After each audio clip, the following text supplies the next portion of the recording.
E aí pessoal, eu sou a Rebeca do PET Engenharia Qui da UEM e hoje eu vou ensinar para vocês um pouco sobre funções matriciais. Bom, para a utilização dessas funções é necessário um conjunto de células e com ele resolver os cálculos de matrizes. Para concluir as funções matriciais, a gente deve pressionar Ctrl Shift Enter e não apenas o Enter, porque se a gente só pressionar o Enter, ele vai obter só um valor. E geralmente as funções matriciais, os resultados delas são outras matrizes, ou seja, tem mais de um valor. E a principal utilização de funções de matriz e as matrizes é para a resolução de sistema de equações. Então, através deles, a gente consegue achar os valores das nossas variáveis. Aqui a gente tem o primeiro exercício. Então, nós temos duas matrizes, a matriz A e a matriz B. Primeiro, a gente vai fazer a transposta de uma delas, que é a matriz B. Então, o que a gente tem que fazer? Tem que selecionar toda a matriz onde a gente vai ter o resultado, apertar igual e colocar a função transpor. Então, a gente seleciona toda a matriz e aperta Ctrl Shift Enter. Esse foi o valor que a gente obteve da transposta. Na verdade, ele só transforma a linha em coluna e a coluna em linha. Aqui, nós vamos calcular a inversa da matriz. Então, a gente seleciona todo o espaço e coloca igual matriz.inverso e seleciona toda a matriz. Então, a gente aperta Ctrl Shift Enter. E aqui estão os valores da matriz obtida. Agora, a gente vai fazer a multiplicação de matrizes. E lembrando que aqui nós temos que ter 3 colunas e 3 linhas, porque senão a multiplicação não ia dar certo. Então, o número de colunas da matriz A tem que ser igual ao número de linhas da matriz B. Aqui a gente seleciona, dá um igual e coloca matriz.mult. Seleciona a primeira matriz, ponto e vírgula, a matriz B. E aperta Ctrl Shift Enter.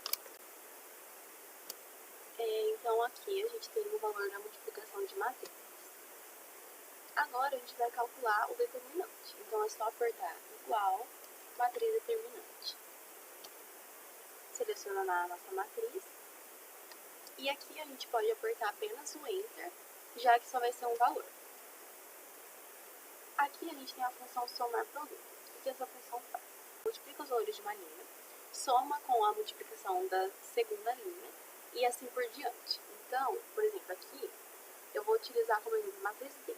Então, o que vai fazer? Vai multiplicar menos 1 vezes 10, vai somar com 8 vezes 7 e vai somar com menos 5 vezes menos 3. Então, aqui a gente coloca somar produto